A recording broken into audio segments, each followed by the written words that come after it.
Good morning to all my dear students. I am Narayana Singh and this video is for class 5th and our today topic is bones and muscle.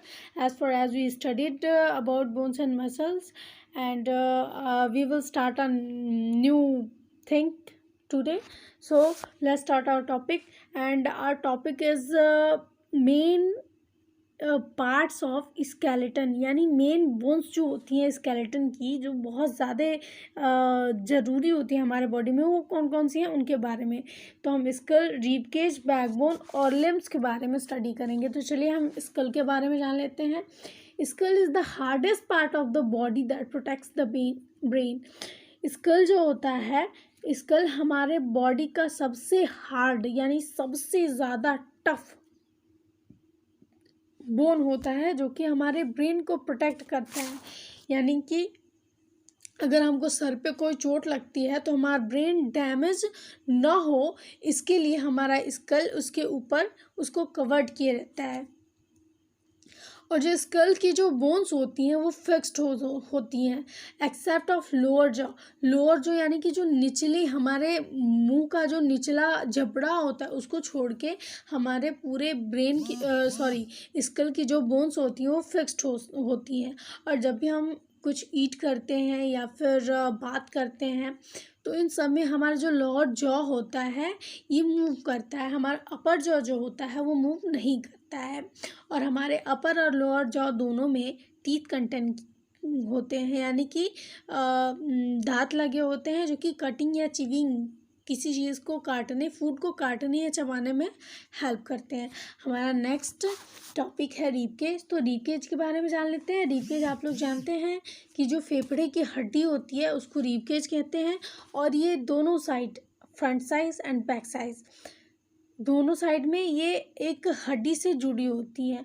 और वो कैसे, जो आगे वाली जो हड्डी होती है यानी कि जो सीने की हड्डी होती है जिसको स्टेर्नम कहते हैं, उससे जो आपकी रिब केज होती है, जो 12 पेयर ऑफ बोन्स होती हैं वो कनेक्टेड होती है। और बैक साइड में बैकबोन के बारे में मैंने पहले भी नर्वस सिस्टम के टाइम ही बताया था, तो वो बैकबोन से जुड़ी होती है, बैकबोन से, ना कि स्पाइनल कॉर्ड से। Okay, the rib cage protects the lungs and heart. और इसके अंदर आपका लंग्स और हार्ट जो कि सबसे ज़्यादा आपका इम्पॉर्टेंट ऑर्गन है, इंटरनल ऑर्गन, डेलिकेट ऑर्गन आपकी बॉडी में। क्योंकि हार्ट अगर डैमेज हो जाता है तो फिर हार्ट या लंग्स से हम जिंदा नहीं रह सकते हैं, कैंसर। और ये बहुत ही इम्पॉर्टेंट बोन होती है हमारे बॉडी में जो कि हार्ट और लंग्स को प्रोटेक्ट करती है। लेकिन इसमें जो नीचे के, मैंने बताया 12 पेयर्स होते हैं, लेकिन जो नीचे यानी लोअर साइड के जो 2 पेयर्स होते हैं, जो 2 जोड़ी होती हैं, वो ब्रेस्ट बोन यानी कि स्टर्नम से कनेक्टेड नहीं होती हैं। और इसलिए इन्हें फ्लोटिंग रिब्स भी कहा जाता है। ये यानी अपने जगह पे स्वतंत्र रूप से ऊपर नीचे होते हैं। जब हम रेस्पायर करते हैं तो हम ये फील करते हैं कि हमारा डायफ्राम अपवर्ड और डाउनवर्ड मूव कर रहा है ब्रीथ इन और ब्रीथ आउट करने की ड्यूरिंग। तो वो जो होती हैं आपकी फ्लोटिंग रिब्स भी उसमें कहीं ना कहीं होती हैं। चलिए हम बैकबोन के बारे में जान लेते हैं।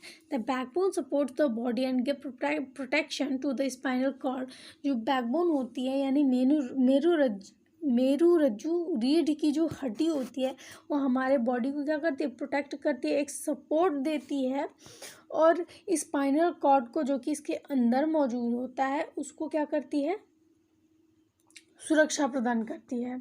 इसे वर्टिब्रल कॉलम भी कहा जाता है। आप सीनियर क्लासेस में पढ़ेंगे वर्टिब्रेट्स, तो जिनमें रीढ़ की हड्डियां पाई जाती हैं, जिन जंतुओं में रीढ़ की हड्डियां पाई जाती हैं उन्हें कॉर्डेट्स या वर्टिब्रेट कहते हैं। इनमें वर्टिब्रल कॉलम मौजूद होता है और इनमें 33 छोटी छोटी 33 small and hollow bones called vertebrae.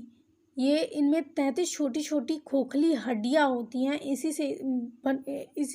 इससे मिलके इसका फॉर्मेशन होता है जिसे वर्टिब्री भी कहा जाता है। और ये एक के ऊपर एक ऐसे अरेंज होती हैं this bones are arranged over each other and form a tube like structure. ये एक दूसरे के ऊपर प्रेजेंट होती हैं और एक ट्यूब लाइक स्ट्रक्चर का फॉर्मेशन करती हैं। और जो हमारा इंटरनल डेलिकेट स्पाइनल कॉर्ड होता है इसको प्रोटेक्ट करती हैं।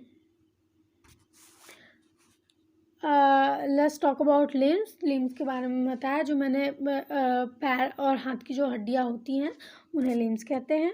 The two pair of limbs have the fore limbs or arms and the hind limbs or legs. जो हमारा फोर लिम्स होता है वो हाथ की हड्डियों को कहते हैं और जो हाइंड लिम्स होता है उन्हें पैर की हड्डियों को कहते हैं। The arms are connected to the backbone with the help of shoulder girdle। हमारे बॉडी में दो गिर्डल होते हैं जो मोस्टली हम सीनियर क्लासेस में स्टडी करेंगे, पल्विक गिर्डल और पेक्टोरल गिर्डल। ओके, तो हमारा जो शोल्डर गिर्डल होता है वो होता है हमारा pectoral गिर्डल।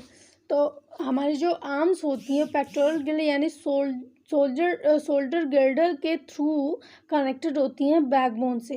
And the thigh bone और femur is the lowest bone in our body and longest bone in our body. It bears the weight of the body. और हमारे शरीर में जो सबसे बड़ी हड्डी होती है वो होती है हमारी फीमर यानी जांघ की हड्डी, और ये हमारे पूरे बॉडी का वेट क्या करती है, सहन करती है। सो our today topic is end and I hope you get it better. And our today question is very simple. Tell me some internal delicate organs which are protected by bones. Okay, thank you, and please subscribe this channel and give my answer in comment box. Thank you. Good morning to all my dear students. I am Narayani Singh and this video is for class 5th and our today topic is bones and muscle.